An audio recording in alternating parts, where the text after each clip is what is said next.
Hello my friends, that's me, Robbie from EnglishHarmony.com, and currently I'm on a mission to learn 50 new American phrases and add them onto my active vocabulary. And in this video I'm going to use up phrases from phrase number 13 through to phrase number 24, basically the second set of 12 phrases. If you check out this video, you can watch how I was using the first 12 phrases. So basically the concept is the following, right? Every day I'm learning 2 new phrases, and I'm publishing the first video of the day on my easyidioms.com blog, and the second video of the day in the afternoon goes onto my accentadventure.com blog. And then after 6 days, when a set of 12 phrases has been acquired, I'm going back and making sure that I can comfortably use all 12 phrases in my conversations. Obviously, in this particular situation, there's no one to speak with, so basically I speak with you, my friends, or if you actually think about it, right, I'm speaking with myself. There's only a camera right in front of me, so this is how you can go about your own spoken English self-practice. Speak with yourself, but just put a camera or a camera phone or whatever. These days, these gadgets can be acquired for a very minimal price if you search for a bargain, right? And even like mobile phones nowadays, pretty much any mobile phone has a built-in camera, like this phone I bought recently. You know how much I paid for it? I paid €4, right? €4. Obviously, it's not the full price of the phone. I was offered €35 free credit by my mobile phone operator, and I could actually use it up in any way I wanted to. I could actually buy a new phone. And I thought, surely there is no phone cheap enough to use up the €35 phone credit, you know. And then I went online, I went onto their website, and lo and behold, there's this Nokia touch phone costing €39.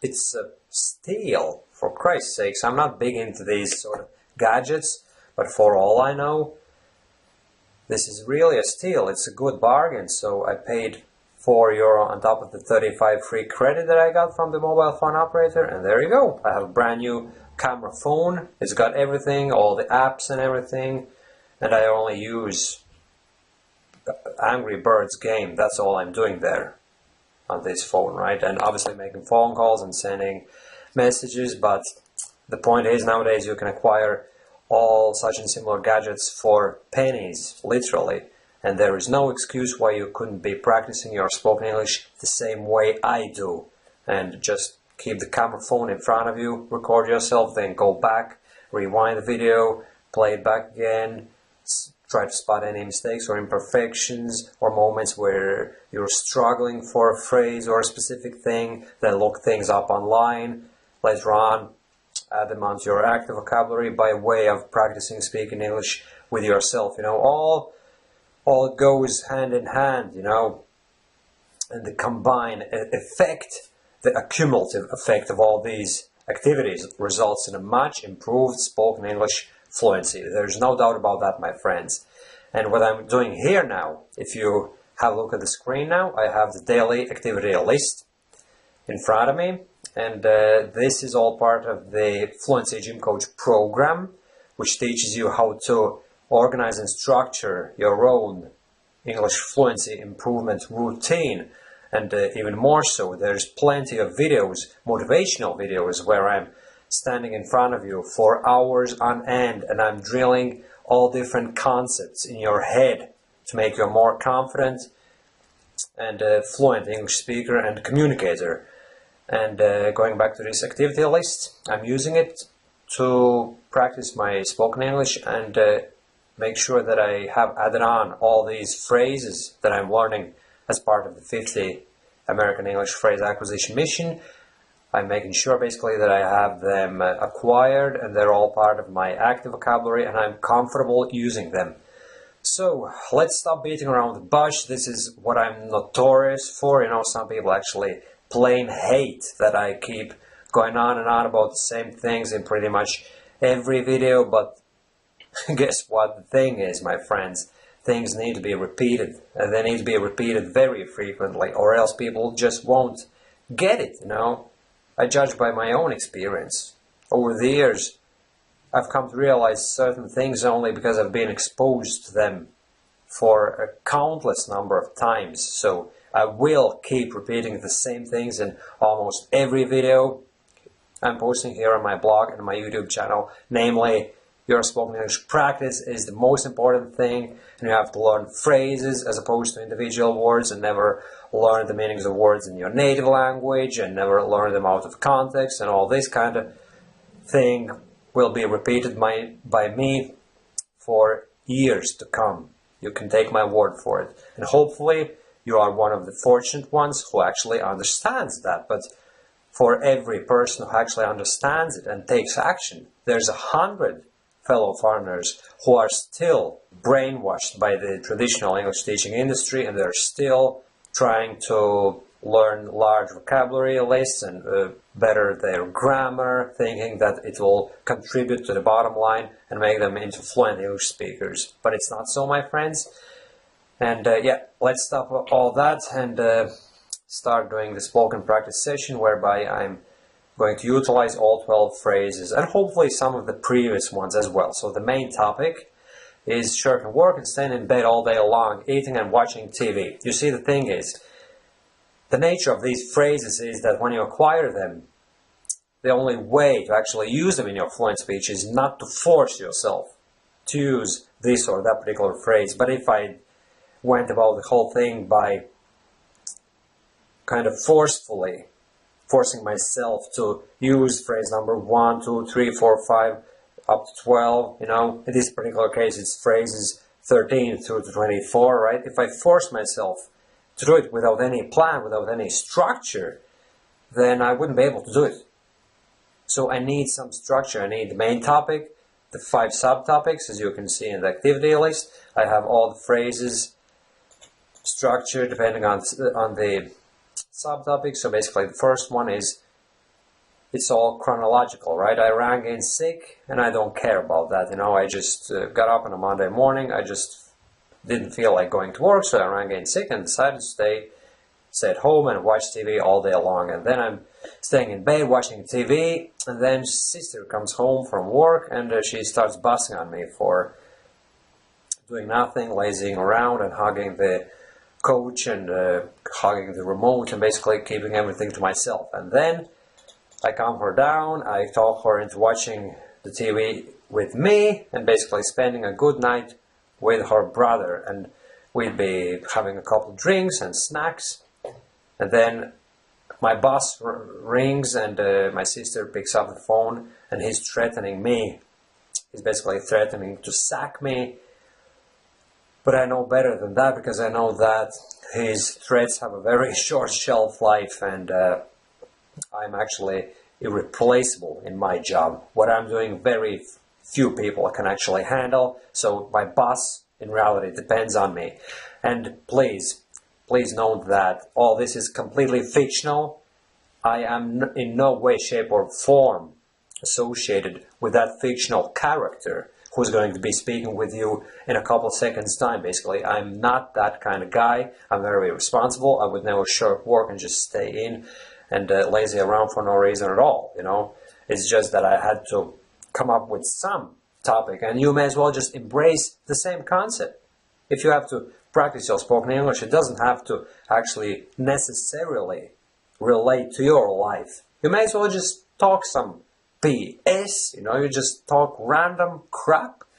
Forgive me for being a little bit rude, but that's what it is, you know, just speak something. Just make sure that your mouth moves, that your brain constantly works, and yeah, that's what it's all about. And come on, Robbie, stop swerving off the subject, and yeah, let's begin this self-practice session. So it was a Monday morning. I was going out during the weekend with my friends, and I felt a little bit sluggish, as people normally do feel on Monday morning. So I decided to shirk work, because it was no big deal for me. I've done it before on numerous occasions, and there have been no repercussions, because I know for a fact that my boss depends on me.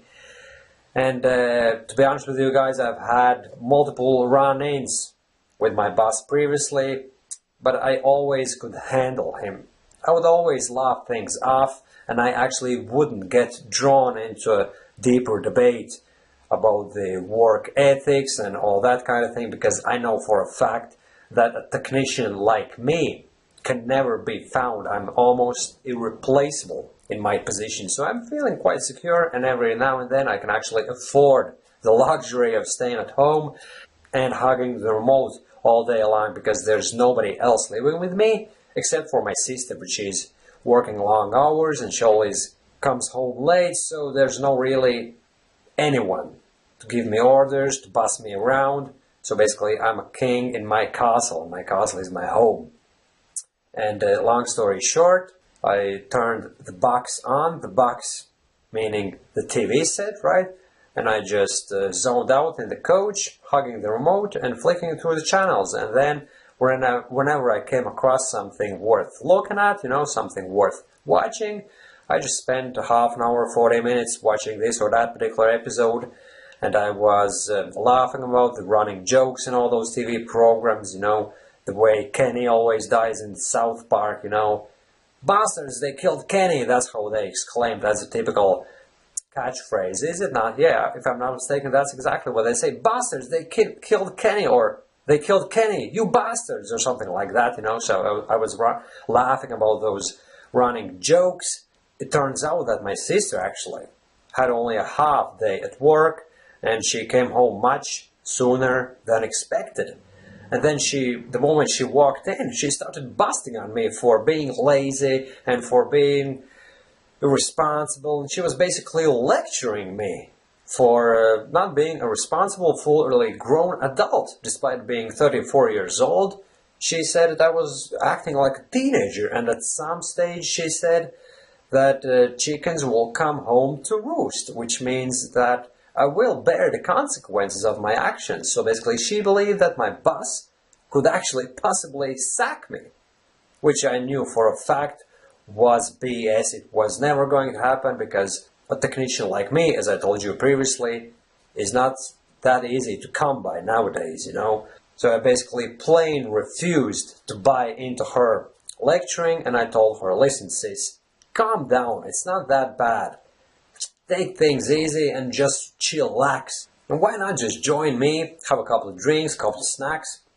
For my money, Doritos are the best crisps out there, so see what you can round up, because I'm pretty sure I have a couple of cans of beer in the fridge and some big packs of crisps in the kitchen cupboard, so please see what you can round up. And while she was gone, rounding up some snacks and drinks, I looked at my belly, which was a telltale sign of such days when I'm sitting at home doing nothing, just lazing around, hugging the remote, watching TV, and eating way too much snacks, and basically pigging out on all sorts of fast food and cheap alcoholic drinks, beverages, so to speak. But I didn't mind, because I knew for a fact that I was going to stop this lifestyle sooner or later, and then I would make some resolutions, such as losing weight, probably losing some 10 kilos or something like that, and then I would start going to the gym, the typical New Year's resolutions. Exactly, I'm going to start it in the new year, so I still have another 7 or 8 months to go, so why worry? Just enjoy life, right? Because for all I know, this year might well be the last year we experience, guys. Every year there are some predictions of some looming catastrophe, some doomsday scenario, some meteorite might strike the planet, and then the Mayan calendar ended last year, so who knows what they'll come up with this year. So for all I know, this year might well be our last, so why not enjoy our lives to the full? So that's my slogan, that's how I live. And then my sis came into the living room from the kitchen, where she had rounded up a couple cans of beer, and she got cider for herself and plenty of crisps. And then my sister watched some TV soap, and she cried a little because she's very emotional. And then all of a sudden my boss rang. I knew for a fact that it was going to be him, and it only stands to reason that a boss rings his sick employee who he suspects being shirking work instead of being genuinely sick. And then my sister picked up the phone and she said that I heard her speaking, out in the hall. She said that I was being too sick, I was feverish, and I was not to be disturbed. And she asked my boss what message she could pass on to me. And then after that conversation, when she came back in, I knew that I had the situation under control. My boss simply had no choice, His anger always has had a very short shelf life, I know it for a fact. And while he might not actually bought into my story of being sick, and to be honest with you guys, I wouldn't buy into such a story either if we were in reverse positions, He has no choice but to expect me with open arms tomorrow morning when I come in and say that I was genuinely sick and that he should actually thank me for showing up at work the next day. And I will actually make him feel guilty for calling me to work the next day, and he will actually say me the thing, listen, Robbie, you should have actually taken a couple of extra days off. But that's it, my friends. This is my careless lifestyle, and this is how I was using all the phrases from 13 through to 24 out of my 50 new American phrase acquisition mission. So, this was a lengthy video. I'm suspecting that it's nearing the 20-minute mark. And I'm sorry for being so talkative, but that's my nature. And that's how you want to be if you're anything serious about your fluency improvement. Because you have to speak in order to speak. It's a no-brainer. Just think about fitness, right? If you want to be lean, mean, strong, you have to engage in physical activities. There is no shortcut, it's a no-brainer. Everyone understands that. So why would people think that in order to achieve fluency, you have to engage everything but spoken practice? This is your mouth. It moves when you speak, your mouth moves, and obviously, to me, it's quite obvious, but I couldn't see the truth for long years myself, all those years ago, so I'm not blaming you guys. If some of you might be wondering now what I'm talking about, why is he so insistent that we engage in that spoken English practice? Is it really that important? Yes, it is, guys.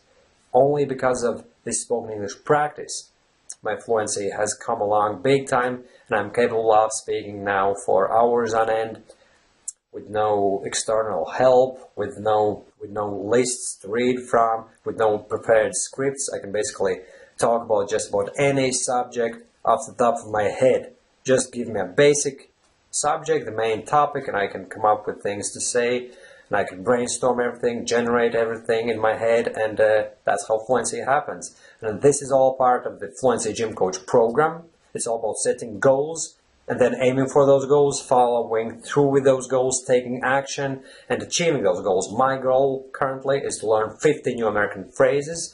I'm going to go for it, and probably I will not be able to do it in 25 days because I'm actually 1 day behind.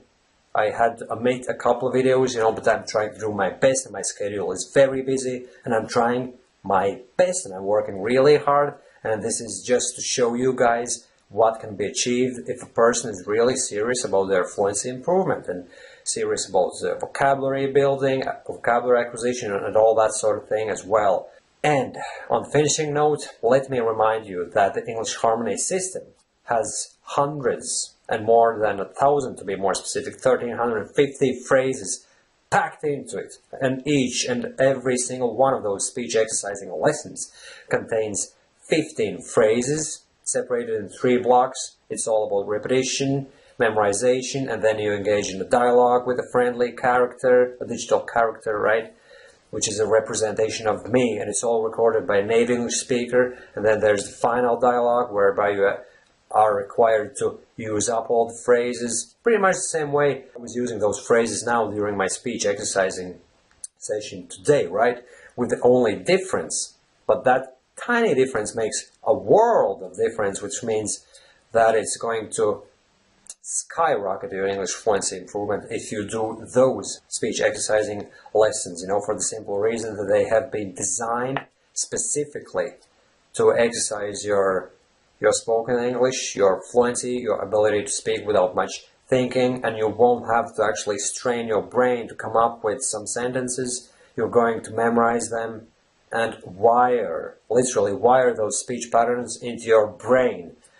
And basically the two products, English Harmony System, which is all about wiring your brain with those speech patterns that native English speakers use, and the Fluency Gym Coach, which is all about motivation and how you can take your English fluency improvement to the next level by engaging in a constant self-spoken practice and set goals. And it's not only limited to self-spoken practice. If you have a frequent exposure to other people, you will definitely be asked, you will be required, and it's only common sense that you engage in a lot of spoken practice with others as well. It's just that so many of us foreigners don't have access to other people to speak with, so self-practice is a brilliant tool. And even though you have many opportunities on a daily basis to speak with others, you definitely have to do some spoken self-practice, because it's got so many benefits and advantages. No one hears you, so you can give your fluency free rein. You can try out new things, you can make as many mistakes as you want, and there's no one to laugh about you, and you can self-correct, and you can use next day's conversations with other people, whatever you acquired the previous night when you were engaged in spoken English self-practice, you know. And basically everything I just discussed goes together and provides you with the best tools possible to improve your spoken English, my friends. Okay, thanks for watching this video, and see you in the next, which is the 25th American English phrase, and it's going to be posted on my easyidioms.com website and followed by the next video on my accentadventure.com blog on the same evening. Alright, my friends, thanks for watching me, thanks for following my mission, and I hope you've been learning an awful lot yourself. Thank you, and bye-bye.